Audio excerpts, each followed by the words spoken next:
Ang black propaganda ay maruming bahagi ng politika at gagamitin itong sandata laban sa akin ng mga taong nangangarap na makita tayong bigo sa pagtupad ng ating sinumpaang tungkulin sa bayan. Nagiging mas matindi, mapangahas at desperado na ang mga paninira sa akin ngayon. Bahagi ang mga ito ng isang organisadong demolition job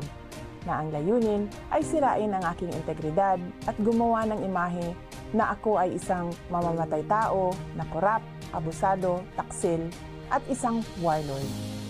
Makikita natin ito sa pag-atake sa confidential funds, pagpapalaganap ng video sa Commonwealth traffic, paggawa ng issue sa pagtatag ng security para sa opisina ng Vice Presidente, paglabas ng testigo na umano'y ako ay kaparte ng Davao Death Squad, sa malisyosong ulat tungkol sa